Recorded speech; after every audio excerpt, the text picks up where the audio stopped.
Yeah. I'm gonna use my shimmer eye glaze, and money ain't everything. Because it's not. But it is. But it's not. No, but it is. But it's not. But it is. But it's not. Okay.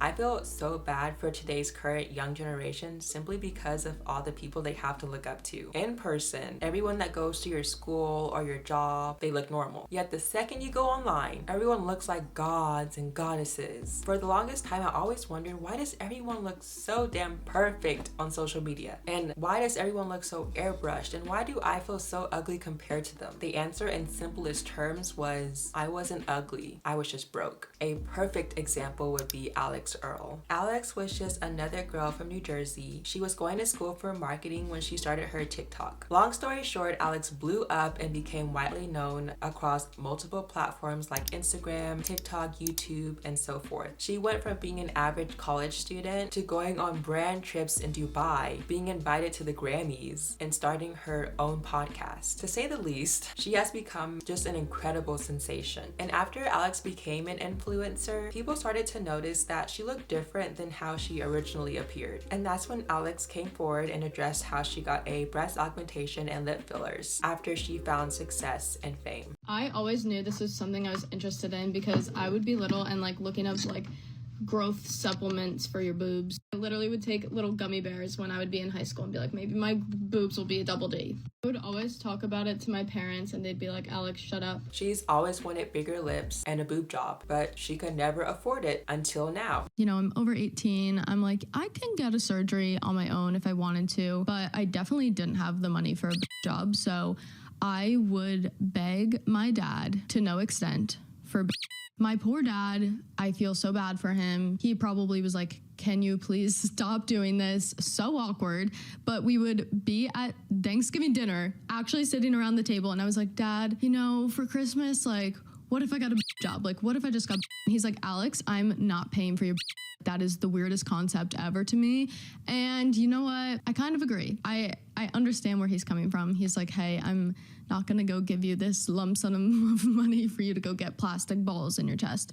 So, I mean, can't really judge him there, but I really tried. I really tried for a while. This is a perfect example of you're not ugly, you're just broke. At first, Alex couldn't afford to get plastic surgery. So if you look at her before versus after pictures, you'll see that she went from not fitting into the traditional modern day beauty standards to now looking like how the rest of the influencers and celebrities look. All because she was able to afford to get the procedures that she wanted. Look at Cristiano Ronaldo. He's an extremely famous Portuguese soccer player. I think he's one of the most followed people on Instagram. Before he became widely known, he looked like this. And after his career took off, now he looks like this. I mean, if that's not a good enough example, I don't know what to tell you. For years, people have been speculating what Megan Fox has gotten done. Megan has always been perfect and beautiful since day one, yet she didn't believe that herself. She went on the Call Her Daddy podcast and admitted that she's been insecure with herself since day one. Can we just talk about plastic surgery Yeah, since we're on let's this? talk. Yeah. Okay. Like I said, I had my boobs done when I was 21 or 22. I was like, I better wake up with the biggest boobs you can fit in my body.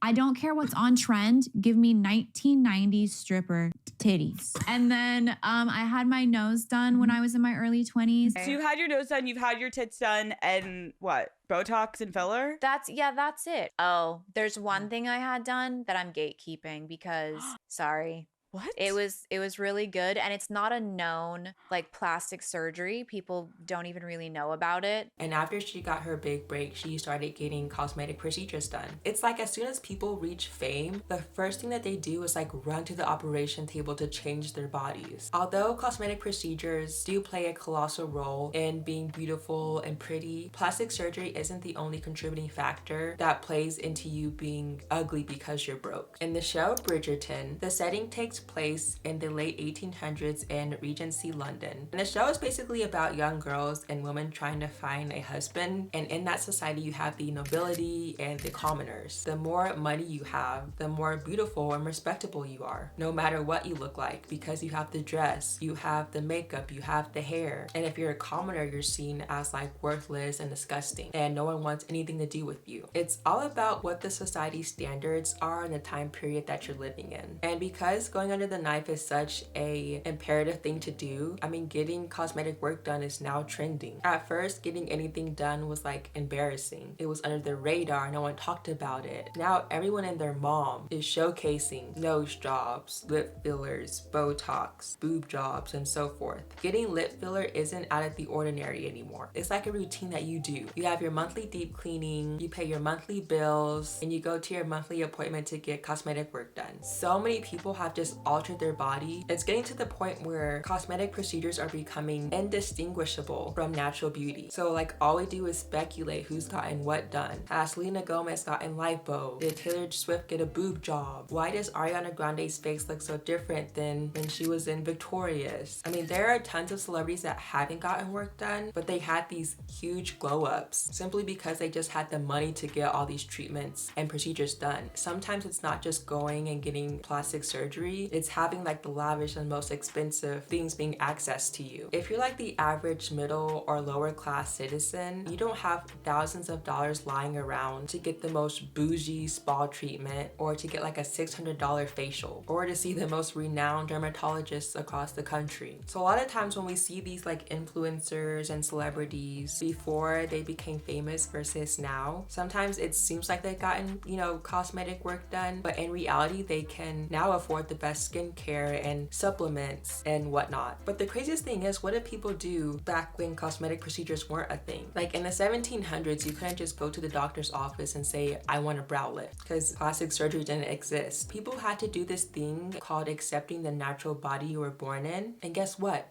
It worked. So much so that the average woman's body became the beauty standard. Double chins and curvy bodies became the ultimate look for a woman to have. Having these things told society that you could afford to eat lavishly, therefore were more fertile and desirable. So there was once a world where you could become desirable and popular and not have to go under the knife to achieve that. And like I say in like almost every video, these young girls and boys are seeing all these people having the perfect, amazing shaped body, not realizing that these people's bodies are fake. Like, I hope everyone that compares themselves to these celebrities realize that you're not ugly, you just can't afford to get all these body modifications that these other people are doing to fit into the beauty standard. Please don't let Instagram or TikTok set the standard of beauty in your life, because I think at this point we should all know that beauty is subjective. Why can't we be content with simply just being us? Is our natural body so bad that as soon as we have the chance to afford getting plastic surgery, we change everything about ourselves? And like I always say, I'm not against plastic surgery. I think that there are certain times where it is necessary, but if you're just altering your body to fit in the beauty standards, that's just very sad, and it's not a line that I'm willing to cross. Thanks so much for sticking to the end of the video, and if you guys enjoyed the video, please give it a big thumbs up, leave your comments down below, and of course I'll be back next week for my next video. Bye guys.